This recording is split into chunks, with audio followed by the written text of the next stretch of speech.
por gentileza, o livro do profeta Neemias. Deixa a sua Bíblia aberta no capítulo 6. Se você puder, deixa essa página marcada, porque hoje nós vamos ler bastante. O que está acontecendo aqui? Depois de 70 anos de muita humilhação e vergonha, os judeus que estavam cativos na Babilônia, eles começam a voltar para a Terra Santa. E este regresso acontece em 3 levas. A primeira delas liderada por Zorobabel, que vai trabalhar para a reconstrução do templo.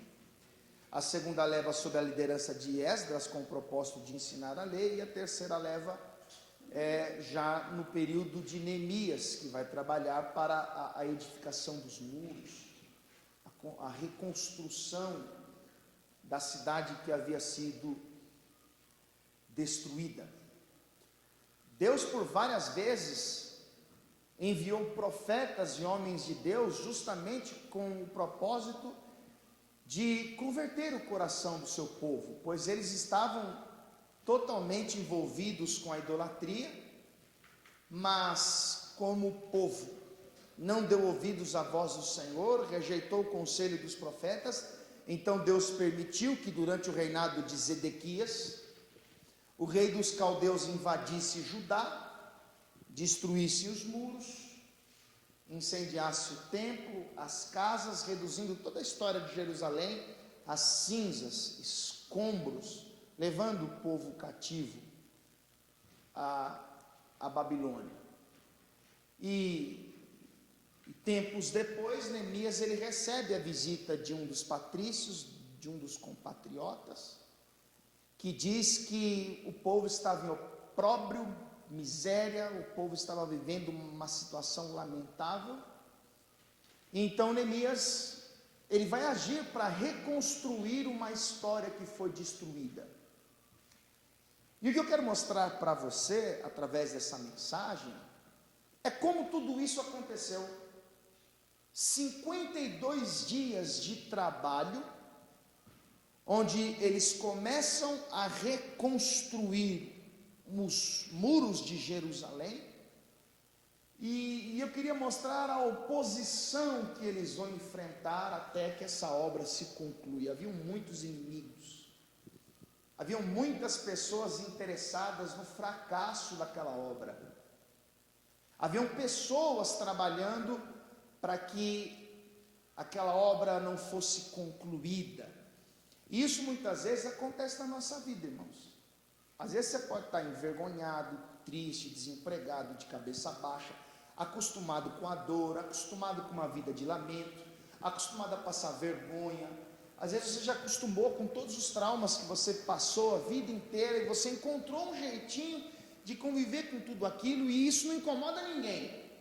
Mas aí de repente você ouviu uma palavra, você ouviu um evangelho, Deus encheu o seu coração de entusiasmo, de ânimo, de vontade de mudar, de vontade de crescer, e você pensou: vou me arrumar, eu vou trabalhar, vou conquistar a minha independência financeira, vou servir a Deus, a partir de agora as coisas vão ser diferentes. Aí começa a aparecer oposição. Aí você vai perceber que vai ter muita gente descontente com o seu progresso, com a mudança que você está disposto a buscar. Eu quero, a princípio, ler o que está escrito no versículo 16, Neemias capítulo 6, versículo 16, está escrito assim: e sucedeu que, ouvindo todos os nossos inimigos, temeram todos os gentios que haviam em roda de nós, e abateram-se muito em seus próprios olhos. Então olha o que ele está dizendo: aqueles que estavam ao nosso redor, as outras gentes, como também os nossos inimigos, ou seja, a oposição, aqueles que tentaram paralisar essa obra, quando eles viram a conclusão, abateram-se muito em seus próprios olhos. Aí veja a sequência: porque reconheceram que o nosso Deus fizera esta obra. Amém? Curva sua cabeça, feche os olhos, por favor. Pai Santo, mais uma vez, nós recorremos a Ti, dirigimos a nossa voz a Ti em oração, pois esse é um momento importante para nós, de ouvirmos a mensagem, de ouvirmos a Tua palavra. Mais uma vez eu coloco a minha vida nas Tuas mãos, pedindo que o Senhor fale à Tua igreja, o Senhor produza edificação através dessa palavra, que os nossos olhos sejam abertos, que o nosso coração esteja preparado para receber esta semente, que o Senhor cumpra todos os propósitos, ó Deus, que tens a realizar através dessa palavra, que assim seja feito, em nome de Jesus, amém, e graças a Deus. Pode sentar no seu lugar, por favor. Neemias, ele era o copeiro do rei da Pérsia. Numa certa ocasião, Neemias, ele recebe a visita de alguns de seus irmãos que vieram de Jerusalém, e então Neemias pergunta como estava a cidade, como estavam os seus irmãos, os seus compatriotas, os seus amigos, e a notícia que Neemias recebe enche o seu coração de tristeza, pois a notícia, ou as notícias eram que a cidade estava destruída.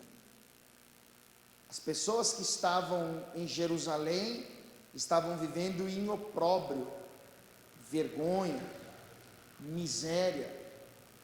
E quando Neemias ouviu isso, ele se abateu, ele ficou triste.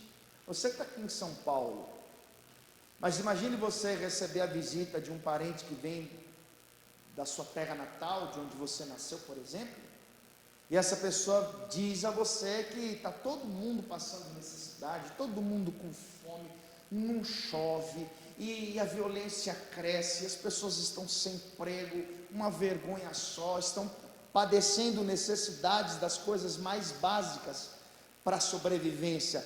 É natural que você fique preocupado. Quando Neemias recebeu essa notícia, é assim que ele vai ficar. Volta aqui para o capítulo 1, Neemias capítulo 1,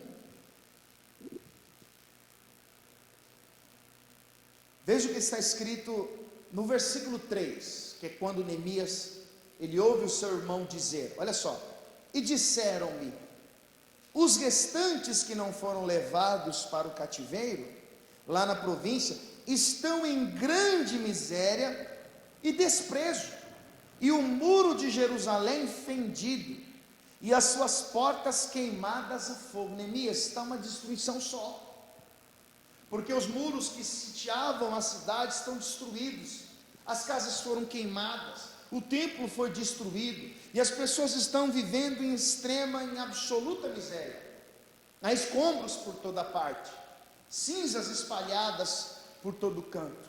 Aquilo que era um sonho se tornou um grande pesadelo. Aquela terra que Deus havia dado, a terra que era boa, larga, fértil, que mana leite e mel, deu lugar a um vazio, a um lugar de destruição, de choro, de pranto e de lamentos. Quando Neemias ouviu isso, olha o versículo de número 4. E sucedeu que, ouvindo eu estas palavras,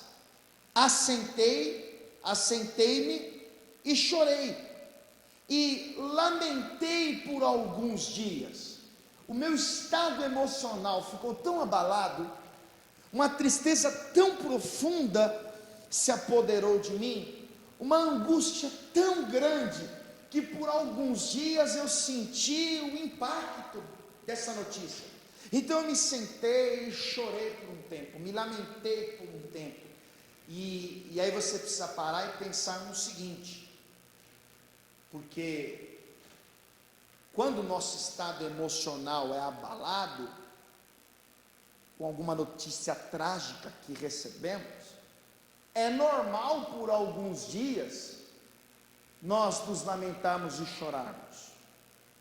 A questão é que alguém precisava fazer alguma coisa, porque provavelmente se lamentar e chorar era tudo que os descendentes de Neemias já faziam. Então Neemias, ele sente a responsabilidade de ter que fazer alguma coisa.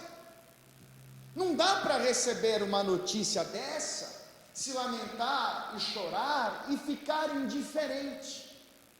Então Neemias pensou: eu preciso fazer alguma coisa, eu preciso reconstruir a história da minha pátria, eu preciso colocar as coisas no devido lugar, eu preciso trabalhar para o progresso da nação, eu preciso reconstruir o que foi destruído. Mas a questão então passa a ser essa: por onde começar? Quais os primeiros passos a ser dado? Deixa eu dizer uma coisa para você. Depois de ter chorado, se lamentado, Neemias então começa a agir. E a primeira coisa que Neemias faz, antes de procurar uma pá, uma enxada, antes de pensar em barros, em tijolos, em construção, muros, ele primeiro vai se tratar com Deus. Primeiro ele se dirige a Deus. Se você observar na sequência do versículo 4, diz assim: e estive jejuando e orando perante o Deus dos céus. Ou seja, eu sabia que precisava reconstruir o que estava destruído, eu sabia que tinha uma missão, mas eu fui orar, eu fui jejuar, eu fui falar com Deus.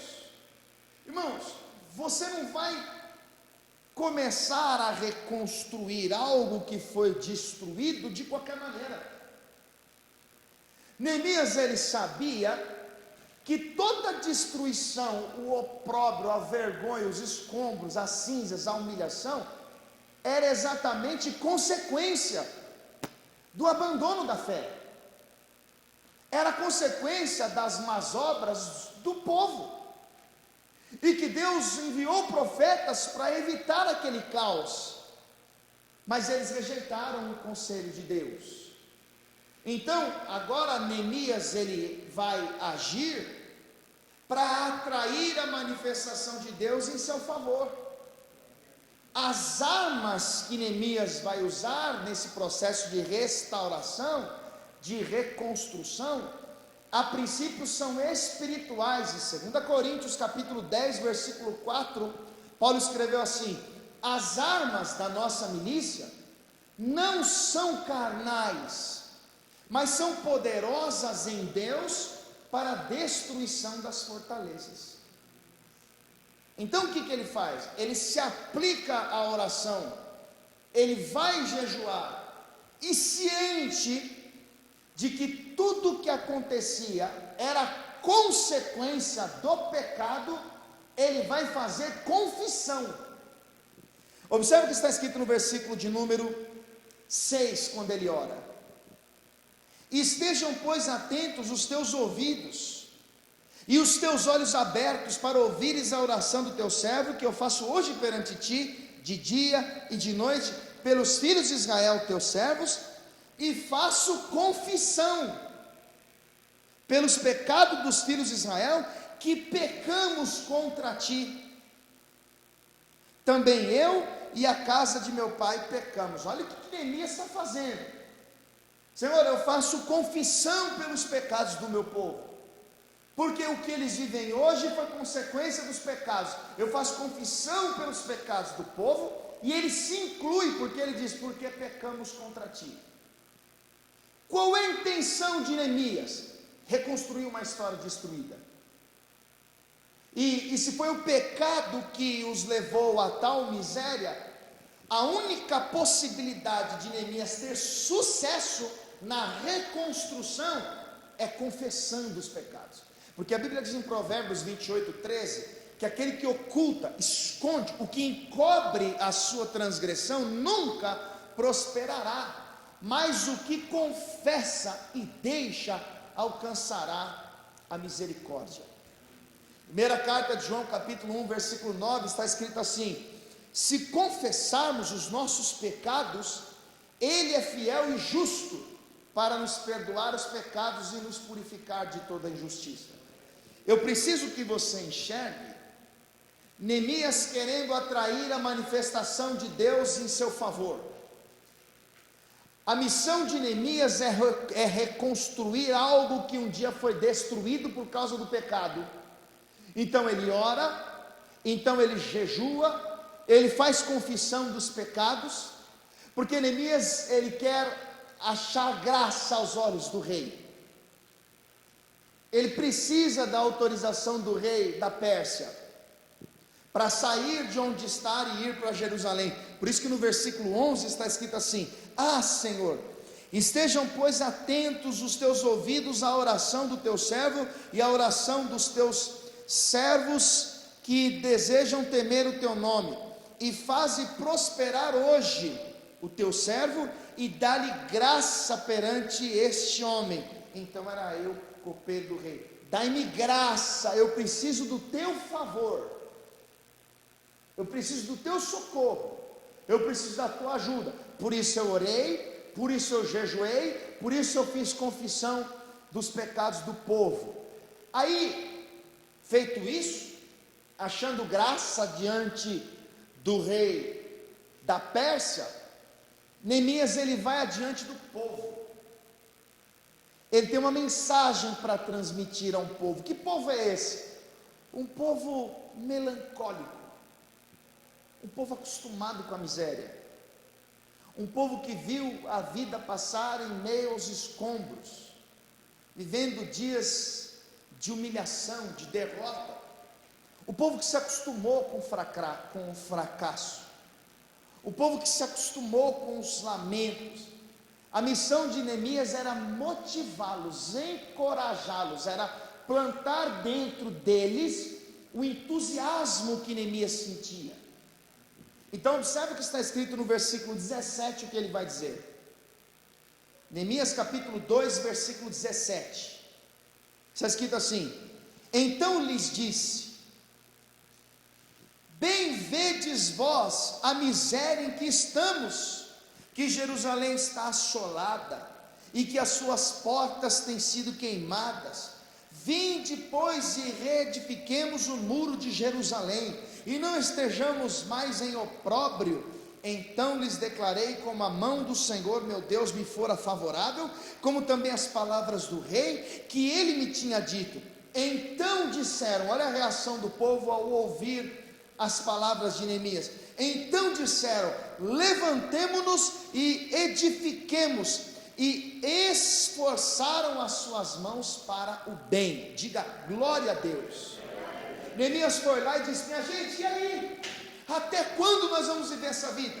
Até quando nós vamos ficar debaixo de humilhação? Até quando vamos andar em meio aos escombros? Deus nos deu essa terra, Deus fez com que os nossos ancestrais entrassem, lutassem, conquistassem o território, e agora tudo destruição, ninguém faz nada, agora uma vergonha só, uma humilhação só. Nós vamos mudar essa história a partir de hoje. A partir de hoje a nossa história começa a ser reescrita pelo dedo de Deus. A partir de agora as coisas vão ser diferentes, e isso gerou um ânimo nas pessoas.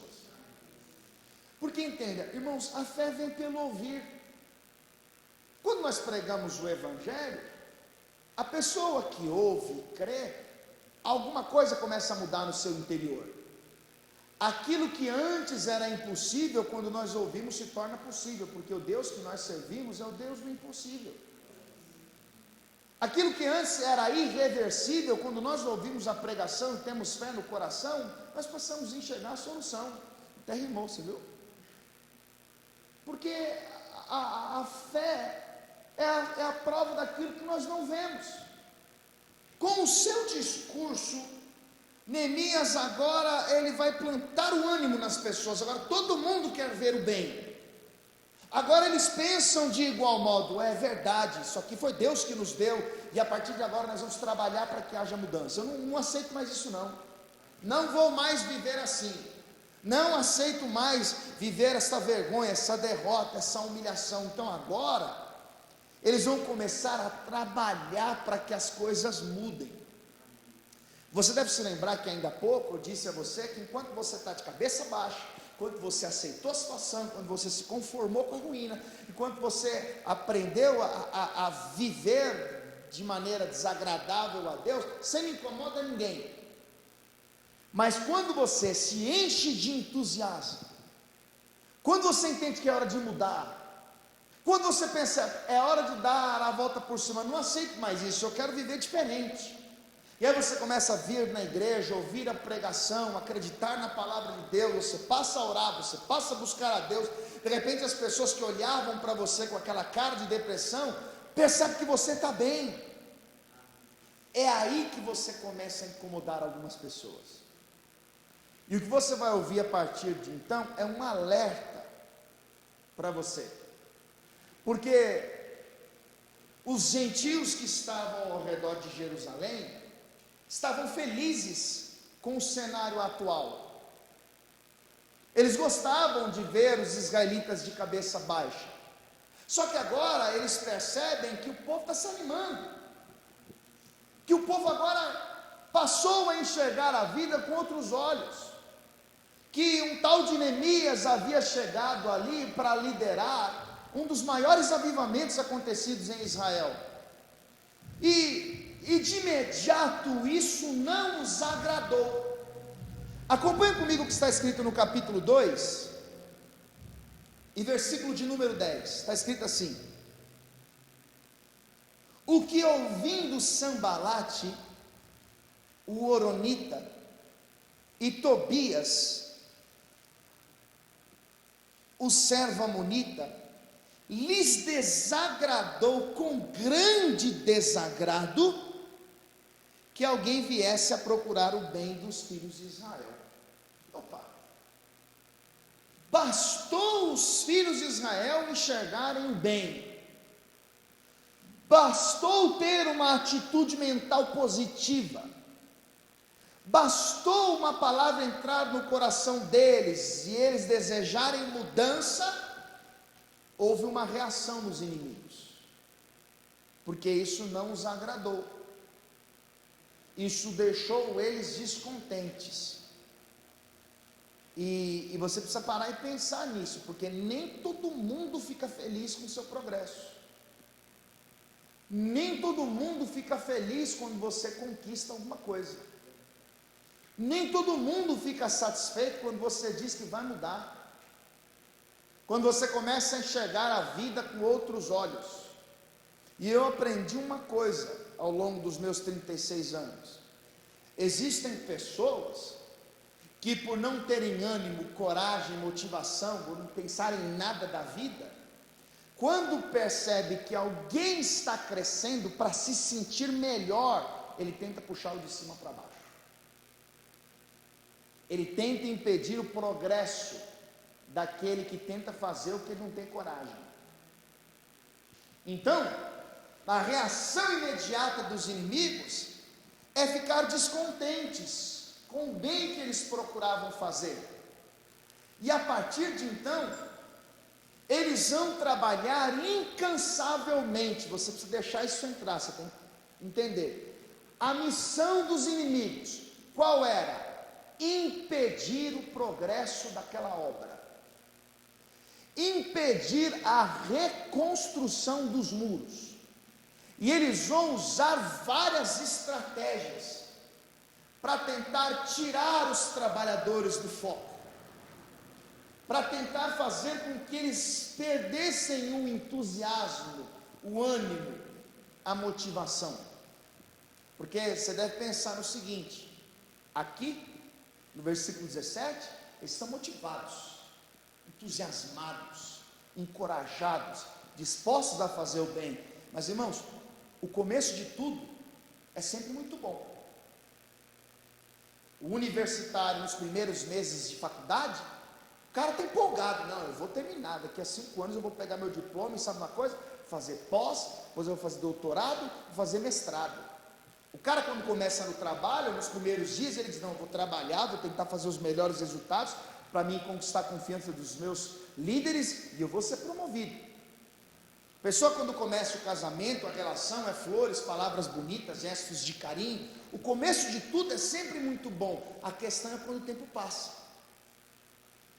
porque quando o tempo passa, vem as desilusões, a gente percebe que nem tudo era como esperávamos, o tempo passa, aquele estudante vai ficando cansado de tanto ter que estudar, o trabalhador percebe que não é tão simples como ele planejou, então, tudo que os inimigos vão tentar fazer ao longo destes 52 dias de trabalho, é convencer os homens de Deus a desistir daquela obra, a não ir adiante, a aceitar a destruição.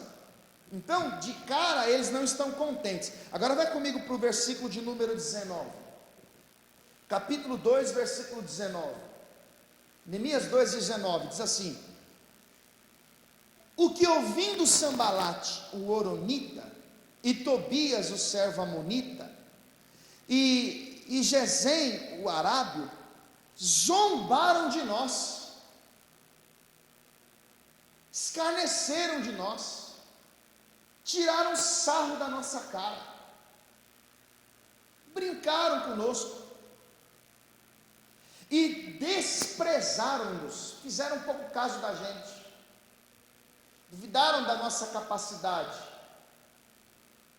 não acreditaram em nós, e disseram, presta atenção nesse detalhe, e disseram, como é que eles zombavam, como é que eles desprezaram, e disseram, ou seja, com as palavras, com o diálogo, com a conversa, com aquilo que diziam, preste atenção nisso, porque às vezes, você recebe uma palavra de Deus no seu coração, e você entende que é hora de mudar, que é hora de começar uma vida nova, é hora de viver o que você ainda não viveu, mas surgem aqueles que vão zombar do propósito de Deus, aqueles que vão desprezar a sua atitude de mudança, que não vão lhe dar a devida credibilidade. O problema é que essa zombaria, esse desprezo, pode lhe trazer problemas, podem mexer com o seu entusiasmo. A pessoa diz assim, não, como é que é? Você na igreja? Para com isso, é até engraçado. Eu sei que você é, eu sei que você é no verão passado, eu sei de onde você vem, eu sei com quem você anda. Como? Você trabalhando, registrado ainda, para com isso, ó, a zombaria, ó, e disseram, que é isso que fazeis? Quereis rebelar-vos contra o rei? Duas perguntas, dois questionamentos, toma cuidado com isso, irmãos, porque, entenda, essa obra aqui é de Deus, quem queria reconstruir os muros, na verdade, era Deus, quem queria restaurar, quem queria reedificar, reconstruir, era Deus, e os questionamentos, as perguntas, a zombaria, o escárnio, o desprezo, era só uma tentativa de tentar paralisar. Por isso que Paulo diz em 1 Coríntios 15, 19, que as más conversações corrompem os bons costumes. Toma cuidado, porque às vezes você está empolgado, está animado, vem alguém, faz uma pergunta para você e rouba toda a sua empolgação. Será que vai dar certo? Sei não, o país está em crise, hein? O cara está lá empolgado, eu calculei, eu somei, fiz esse cálculo aqui, eu vou alugar esse lugar, vou comprar esse produto, no final do mês eu vou ter tanto, vou investir tanto, e Deus vai me abençoar, e aí eu vou conseguir, vai dar certo. Aí chega alguém e fala assim, você parou para pensar na crise que nós estamos vivendo? Já era, a pessoa já é, É mesmo, né? Só veio na igreja, ouviu a pregação, viu, Jesus curou o leproso, Jesus pôs o paralítico para andar, o cego enxergou, o mudo falou, o coxo saltou de alegria, o surdo ouviu, até o morto. Ele é o Deus que sara. Aí ela conta, amiga do céu, fui no culto ontem, foi uma benção, eu ouvi isso, e eu tomei posse, eu acreditei que Deus vai fazer. Ué, mas todos os seus parentes não morreram com essa doença? Já era. Acabou a empolgação. Toma cuidado com isso. Quando Neemias percebeu a zombaria, o desprezo, olha a melhor resposta no versículo 20. Então lhes respondi e disse: o Deus dos céus é o que nos fará prosperar. O progresso desse trabalho não depende de nós, depende de Deus. É isso que ele está dizendo. Ele nos fará prosperar. O sucesso dessa empreitada, a realização dessa atividade, a conclusão desse trabalho, depende de Deus. Pode zombar à vontade, pode escarnecer à vontade. Então, através da zombaria, do desprezo, eles tentaram, mas Neemias tinha uma resposta, a qual Deus nos fará prosperar. Mas eles não pararam por aí. Capítulo de número 4, versículo de número 1, está escrito assim: e sucedeu que, ouvindo Sambalate que edificávamos um muro, ardeu em ira, e se indignou muito, e escarneceu dos judeus, e falou na presença de seus irmãos e do exército de Samaria, e disse: que fazem estes fracos judeus? Quem é o fraco? Aquele que tem as suas forças limitadas. O fraco não aguenta com qualquer coisa. O fraco normalmente não tem resistência para ir adiante. Olha a pergunta: o que esses homens fracos estão fazendo? O que fazem esses fracos judeus? Permite-lhes a isso? Sacrificarão, acabá-lo-ão num só dia? Vivificarão dos montões do pó as pedras que foram queimadas? Então, eles são chamados de fracos. Em outras palavras, você não tem força para ir adiante. O que adianta começar? Se você observar o verso 4, está escrito assim: e estava com ele Tobias, o amonita, e disse, o verso 2 diz, e falou. O verso 3 diz, e disse: ainda que edifiquem, vindo uma raposa, derrubará facilmente o seu muro de pedra. Sabe o que Tobias está dizendo? Isso é de curta duração, é fogo de palha. Eles podem até começar, mas uma raposa vem e acaba com isso tudo rapidinho. Em outras palavras, toda vez é essa conversa. Esse rapaz disse que vai para a igreja, que agora vai mudar, mas daqui a pouco ele está bebendo de novo. Esse daí acordou animada hoje, disse que vai no culto e que a partir de agora vai mudar. Não pode contar aí, há 3 semanas ela já está no erro de novo, porque são fracos, porque é de curta duração. Ainda que pareça que agora vai, na verdade não vai, não para emprego nenhum. Começa um trabalho, há 3 meses, chega em casa dizendo que não deu certo. Aí entra em outro serviço, aí chega dali 3 meses dizendo que não deu certo de novo. São fracos. Não casa, não dá certo com ninguém, não tem homem que aguente. São fracos. É tudo fogo de palha, é tudo de curta duração. Eles podem estar motivados, entusiasmados, eles podem estar alegres, eles podem até dizer que é Deus que faz prosperar, mas daqui a pouco vem alguma coisa e derruba tudo isso daí. São palavras de pessoas que não se agradam com a obra de Deus. São palavras de pessoas que desprezam, que zombam, e estão colocando em questão aquilo que os homens estavam fazendo no seu trabalho. Às vezes isso acontece conosco. Quantas vezes você não disse que ia mudar, que a partir de agora ia ser diferente, alguém disse: mas ano passado você falou a mesma coisa. Semana passada você disse que ia fazer a mesma coisa e não fez. É tudo fogo de palha.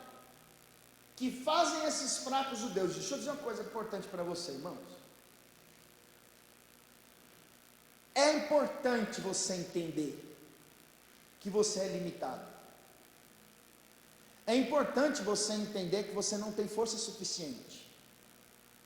É importante que você entenda que você não tem recursos suficientes para ir até o final, e que você depende de uma força superior para dar a você as virtudes que você não tem.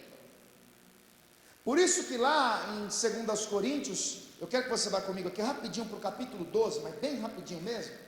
2 Coríntios capítulo 12, você sabe que Paulo era uma das principais influências no primeiro século, um homem que recebia das revelações de Deus, guiado pelo Espírito de Deus.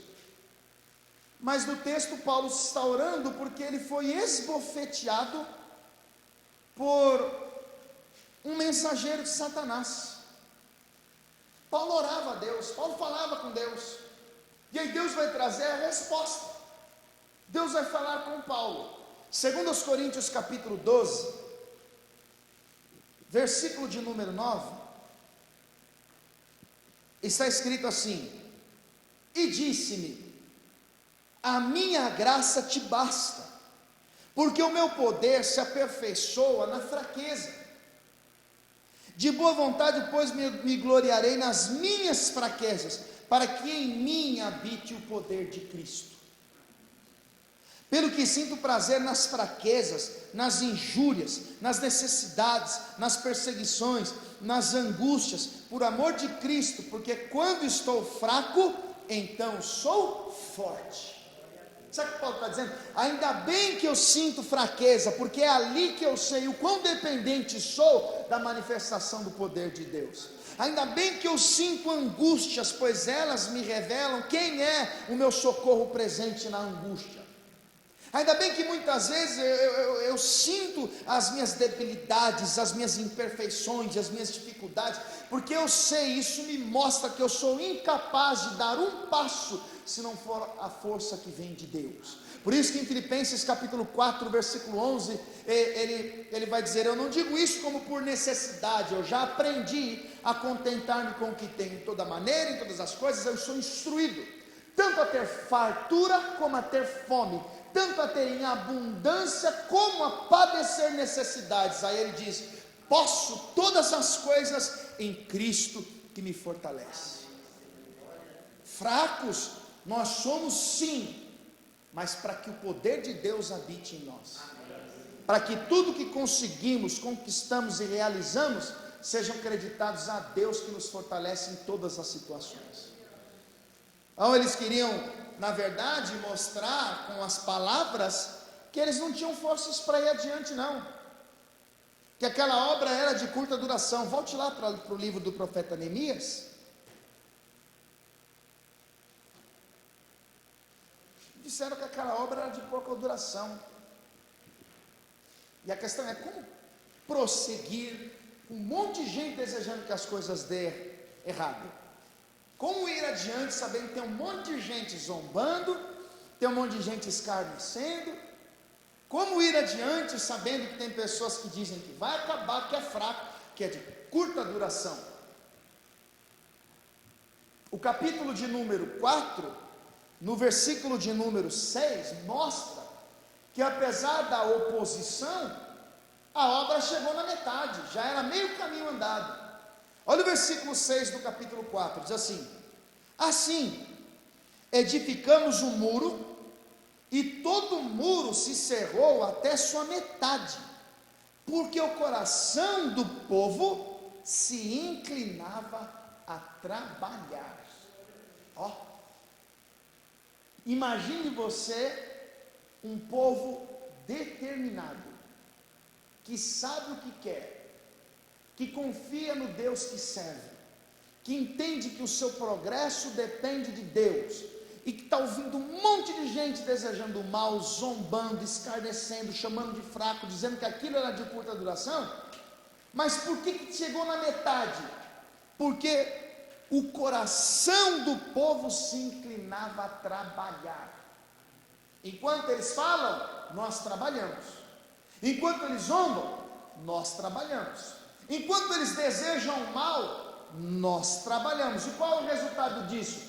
progresso, as coisas vão ganhando forma, as coisas vão acontecendo. Mãe, pode chegar para você e falar: desiste desse menino, não adianta, você já fez de tudo, a vida inteira buscando nas madrugadas, a vida inteira acordado esperando o menino chegar, não adianta. Irmão, se Deus falou que adianta, vai em frente, por mais que as pessoas falem. Não, se eu fosse você, abandonava esse homem, você não tem jeito não, passou a vida no boteco, só quer saber de estar na balada, não te valoriza, não quer. Se Deus te prometeu, se você entende que o melhor a fazer é persistir, lutar, deixa as pessoas falar e vai em frente. Porque aquele que começou a boa obra, diz Paulo em Filipenses 1,6, a aperfeiçoará até o dia do Senhor. Deus não é Deus de obra pela metade não, né? Então estão falando, estão criticando, mas eles estão trabalhando.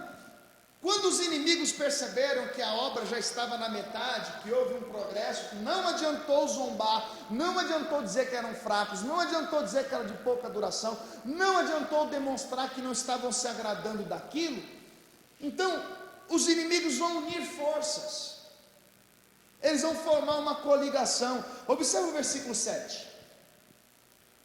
E sucedeu que, ouvindo Sambalate e Tobias, e os arábios, e os amonitas, e os asdoditas, já apareceu povos que até então não eram mencionados, que tanto ia crescendo a reparação dos muros de Jerusalém, que já as rupturas se começavam a tapar, iraram-se sobremodo, e ligaram-se entre si, todos para virem atacar Jerusalém e para os desviarem do seu intento. Presta atenção nisso aqui. O amonita percebeu que o asdodita também não queria o progresso. Então, manipulados por Sambalate e por Tobias, que não estavam contentes, que zombavam, que escarneciam, então eles vão fazer uma coligação. Eles vão fazer uma aliança, mas qual é o propósito dessa aliança? O final do versículo 8, para os desviarem do seu intento. Como assim? Eles vão se unir, para tentar fazer os trabalhadores perderem o foco, vão formar aliança, eles vão se unir, porque eles queriam que aqueles homens abandonassem aquele trabalho. Não, desiste disso daí, não vai dar certo não, para quê? E deixa eu ensinar uma coisa para você. As forças do mal entendem que se unirem no propósito de fazer o mal, eles têm maior facilidade de alcançar o que buscam. Por isso que Deus ensinou o seu povo a estar sempre juntos. A Bíblia diz no Salmo 133 que é na união dos irmãos que o Senhor ordena a vida e a bênção para sempre. Nós, como igreja de Cristo, quando nos unirmos para vivermos o propósito de Deus, há uma força sobrenatural que opera em nosso meio. Jesus diz que quando 2 ou 3, quando há uma reunião, uma assembleia, quando o povo se reúne em seu nome, aí ele se faz presente.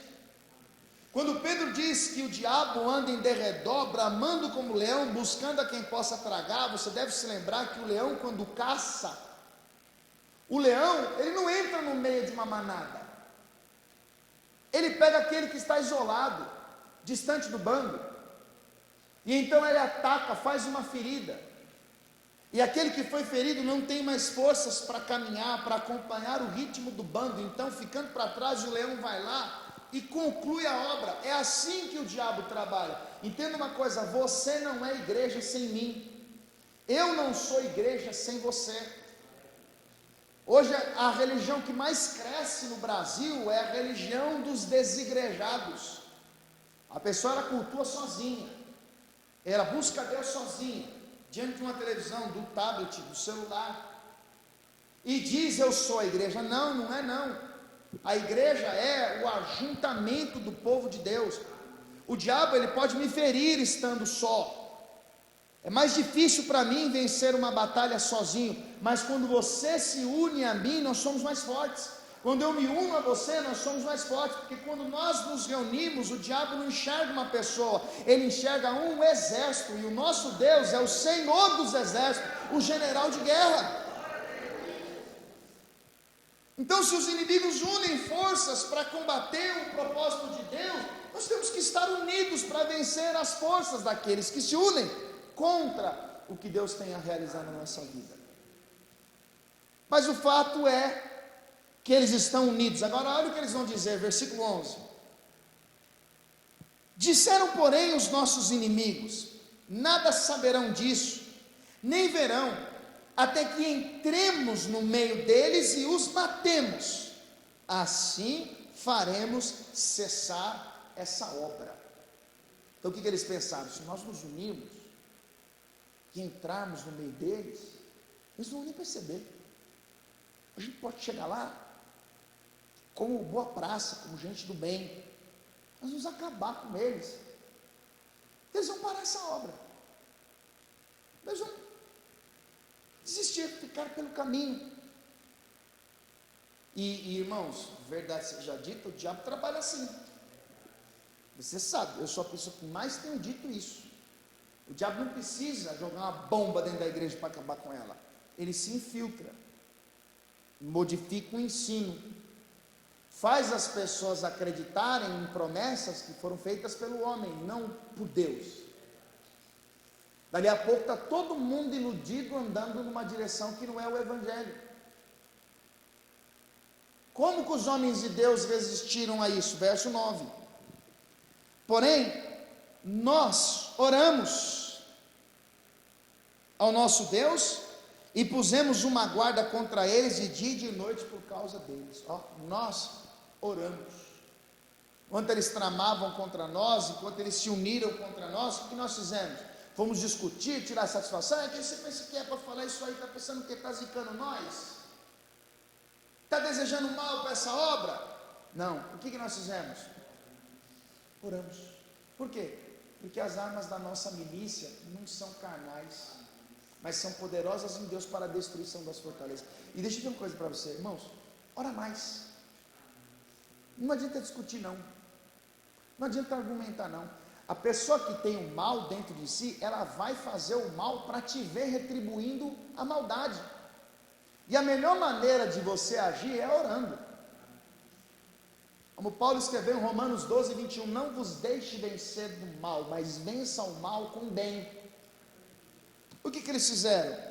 Oraram, foram buscar Deus. Agora vai para o capítulo 6. Capítulo 6, versículo de número 1. Sucedeu mais que, ouvindo Sambalate, Tobias, Gesem, o arábio, e o resto dos nossos inimigos, que eu tinha edificado um muro, e que nele já não havia brecha alguma, ainda que até este tempo não tinha posto as portas nos portais, Sambalate e Gesem enviaram a dizer. Perceba uma coisa: você percebeu que não houve briga nenhuma? Não teve espada, não teve lança, não teve escudo, não teve confronto, não teve exército contra exército. O que teve até então? Palavras. Percebeu? Disseram, falaram. De novo, Sambalate e Gesem enviaram a dizer: vem e congreguemo-nos juntamente nas aldeias, no vale de Ono. Chamaram para congregar, é um convite. Então vem, vamos congregar. Parece ser algo bom, parece ser algo que vai cooperar para o progresso. Afinal, é um convite para congregar. O problema é que as intenções não eram boas. Os inimigos estão a todo custo tentando fazer com que os homens de Deus desistissem daquela obra. Agora eles fazem um convite: ô Neemias, você não quer deixar essas coisas aí para lá e vir congregar conosco? Vem, vamos fazer uma reunião. Mas olha o final do versículo 2, o que está escrito: porém, intentavam fazer-me mal. Apesar do convite parecer algo bom, as intenções não eram. E você deve entender o que Paulo diz em 2 Coríntios capítulo 11, do versículo 13 ao 15, que Satanás se transfigura em anjo de luz. Nem todo mundo que tem cara de bonzinho é bonzinho. Nem todo convite bom é para uma coisa boa. Nem tudo aquilo que parece ser agradável é agradável. A ideia de chamar para congregar não era promover comunhão, coisa nenhuma, mas era para fazer o mal. A intenção deles era tirar Neemias do seu foco, era fazer com que ele perdesse a concentração, o tempo que ele havia dedicado ali. Por isso que no versículo de número 3 está escrito assim: e enviei-lhes mensageiros a dizer: estou fazendo uma grande obra, de modo que não poderei descer, porque cessaria esta obra enquanto eu a deixasse e fosse ter convosco? A resposta de Neemias é: não tenho tempo a perder com bobagens, eu estou concentrado naquilo que Deus mandou eu fazer. Não dá, não posso parar. E às vezes, irmãos, quando o diabo não destrói, ele distrai. Às vezes é uma coisa que parece bom com entretenimento, uma diversão. Você estava ali, buscando, servindo com integridade, louvando, orando, crescendo, aprendendo bastante, e o diabo: eu preciso tirar ela de lá, eu tenho que tirar ele de lá, ele não pode continuar lá, vou chamar ele para ir no outro lugar, não, já sei, eu vou chamar ele para ir em tal lugar. De repente a pessoa se desconecta daquilo que ela estava fazendo, por causa de alguns convites que recebeu. Parecia algo bom, mas não era. Então o que eles estão tentando agora? Eles perceberam que dizer que eram fracos não produziu resultado, dizer que era de pouca duração também não adiantou. Eles chamaram para congregar, também não adiantou, pois o muro já havia passado da metade. Agora eles vão começar a fazer falsas acusações. Observe o que está escrito no versículo 5. Então Sambalate, da mesma maneira, aliás, versículo 4, para ficar mais fácil de entender. E da mesma maneira, enviaram a mim 4 vezes. Ou seja, Neemias, vamos lá, cara, está todo mundo lá, vai ser bacana, vai ser legal, você está trabalhando demais, você está o tempo todo com a cara nesse negócio, você está cansado, você precisa relaxar um pouco. Não, estou focado numa grande obra, não dá para ir. Tá bom, Neemias.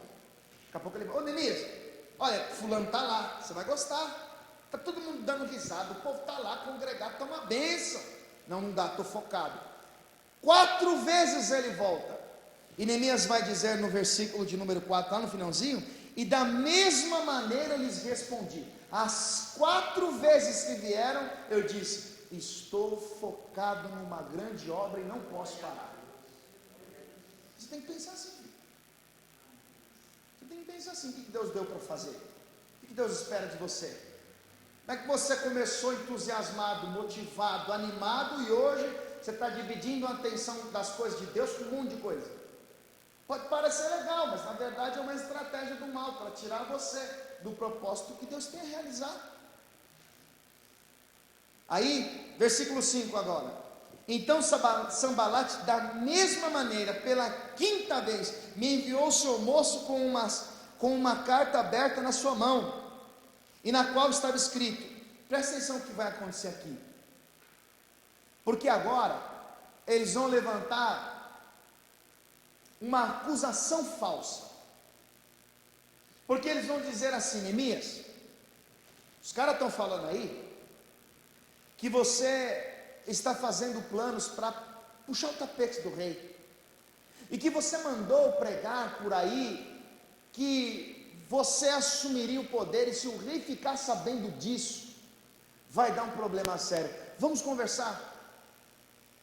Estão inventando uma história, talvez para eles: como é que é? Estão falando isso de mim? Eu vou aí resolver, eu vou aí acertar essa situação. criaram uma situação. Agora olha para o texto, no versículo de número 5.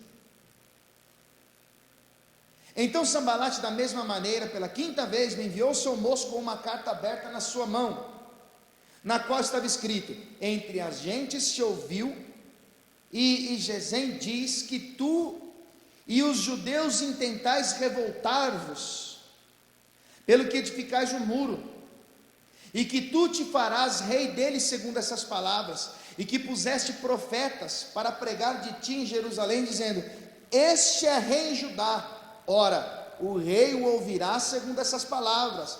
Vem, pois, agora e consultemos juntamente. Ou seja, Neemias, é melhor você vir, porque o papo não é bom não. Ó, Neemias, estão falando que você está causando uma rebelião, que você está edificando os muros, porque você quer assumir o poder. É melhor você vir. Vamos conversar, vamos esclarecer as coisas. Olha o versículo 8. Porém, eu enviei a dizer-lhe: de tudo que dizes, coisa nenhuma sucedeu, mas tu, do teu coração, o inventas. Sabe o que Neemias vai dizer? Tudo mentira. Foi você que inventou isso aí. Foi você que criou essa situação. Neemias tem discernimento. E às vezes, irmãos, preste atenção nisso, o seu juízo é colocado à prova quando alguém com a intenção de te difamar diz algumas coisas ao seu respeito. Aqui, ó, estão dizendo para Neemias que ele está causando um motim, e a intenção é justamente criar nele uma revolta para que ele pare o que está fazendo a fim de ir lá esclarecer uma situação. Olha como ele reage. Isso é engano do seu coração. Não tenho que provar nada para ninguém. Isso é mentira.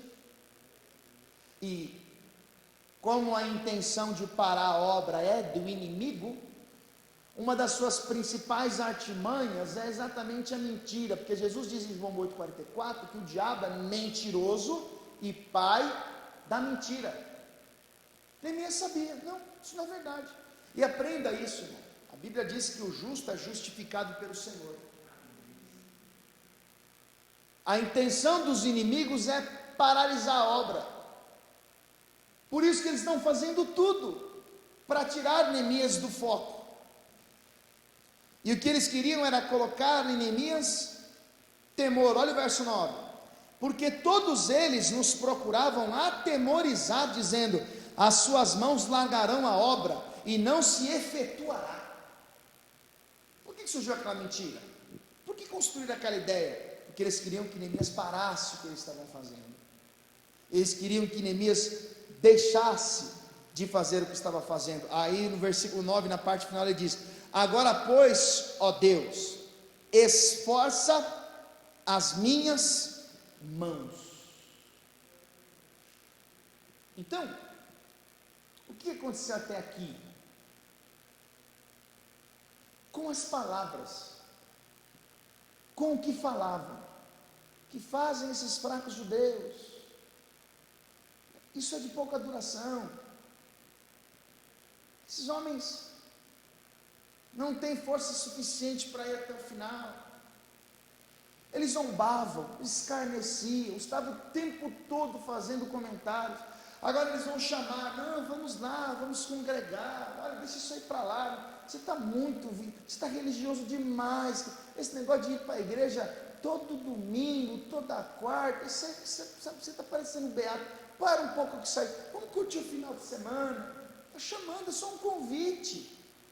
E aí criam situações, inventam histórias. Eu vou mostrar para você, já caminhando para o final da mensagem, que agora eles vão usar o nome de Deus para tentar tirar Neemias do foco.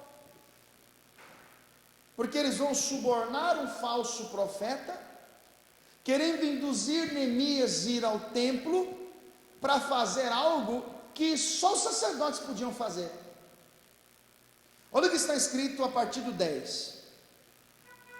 Semaías, filho de Delaías, o filho de Metabel, que estava encerrado, disse ele: vamos juntamente à casa de Deus. O convite é para a casa de Deus, ao meio do templo, E fechemos as portas do templo, porque virão matar-te. Sim, de noite virão matar-te. Vamos ao templo, ao meio do templo. Depois você lê Deuteronômio 18, do versículo 20 ao 22, aos sacerdotes, descendentes de Arão, eram concedido tal privilégio. Se Neemias aceitasse o convite, ele estaria pecando contra Deus. Irmãos, a moda no cristianismo contemporâneo é usar o nome de Deus para as coisas. Então os homens usam o nome de Deus para alcançar os seus fins, para realizar os intentos do seu coração. Então agora ele está tentando atrair Neemias. Agora veja a resposta dele, verso 11: porém eu disse, um homem como eu fugiria? E quem há como eu que entre no templo e viva? De maneira nenhuma entrarei. E conheci que eis que não era Deus quem o enviara, mas essa profecia falou contra mim, porquanto Tobias e Sambalate o subornaram. Neemias teve discernimento. Não, isso não vem de Deus não, porque como Deus me pedirá alguma coisa que é contra a sua vontade? Porque hoje em dia a moda é dizer, irmão, assim diz o Senhor, Deus mostrou isso ao seu respeito, e às vezes o isso contradiz o que a palavra ensina, e tem um monte de gente presa nessas ilusões, porque Deus falou comigo através do vaso, e Deus usou o vaso para falar comigo, que o irmão entregou o manto para meu irmão. Deus fala na palavra, a palavra não falha, os homens falham. Às vezes a pessoa não está nem na maldade, mas às vezes se empolgou com o momento, com as emoções, e começou a dizer uma série de coisas que na verdade não vieram de Deus, mas do seu coração enganoso. E tem pessoas que vivem presas a essa ilusão. Não vai acontecer, Deus vai trazer de volta, Deus vai fazer isso aqui, Deus vai fazer. E na verdade, irmãos, o que vem de Deus é o que está sendo revelado na Escritura. Então Neemias, ele discerniu, não, isso não vem de Deus não, isso não vem de Deus. Qual era o propósito? Verso 13 agora: para isso subornaram, para me atemorizar, e para que eu assim fizesse e pecasse, para que tivesse alguma causa a fim de me infamarem e assim me vituperarem. Lembra-te, meu Deus, de Tobias e Sambalate, conforme essas tuas obras, e também da profetisa Noadias, e dos mais profetas que procuraram atemorizar-me. Ou seja, tudo isso foi para me intimidar, tudo isso foi para me preocupar, para me fazer ficar com medo, para que eu pare e pense que realmente não compensa tanto esforço, realmente não compensa tanta perseguição por essa obra. Aí no verso de número 15: acabou-se pois o muro aos 25 de Elu, em 52 dias. Depois da zombaria, depois de serem chamados de fracos, depois de ouvir dizer que aquela obra não ia adiante, do descontentamento dos inimigos, depois de eles usarem como estratégia tentar chamá-los para congregar, mas com a intenção de fazer maldade, 5 vezes enviarem homens para tentar tirar Neemias do foco, depois de inventarem uma história que ele estava causando uma rebelião para assumir o poder, depois de contarem mentiras e até subornarem um falso profeta para fazê-lo pecar, depois de 52 dias, terminou a obra, acabou o trabalho, tudo aconteceu como Deus quis que acontecesse. E agora, como nós lemos no início, o verso 16, está escrito assim: e sucedeu que ouvindo-o, todos os nossos inimigos temeram todos os gentios que haviam em roda de nós e abateram-se muito em seus próprios olhos. Por que eles ficaram abatidos? Porque eles pensavam, nós tentamos de tudo e nada parou essa obra. Nós mentimos, subornamos profetas, dizemos que eles eram fracos, nós dizemos que ia ser de pouca duração, nós tentamos atrair, nós infiltramos no meio deles, nós tentamos de tudo, mas não conseguimos parar essa obra. Então agora eles estão abatidos, eles estão tristes, eles estão cabisbaixos, abateram-se muito em seus próprios olhos. Mas por quê? Final do versículo 16: porque reconheceram que o nosso Deus fizera esta obra. Por que a obra não parou com a zombaria, com o escárnio, com a inveja, com as mentiras e com tantas outras coisas? Porque aquela obra não era de Neemias, aquela obra era de Deus.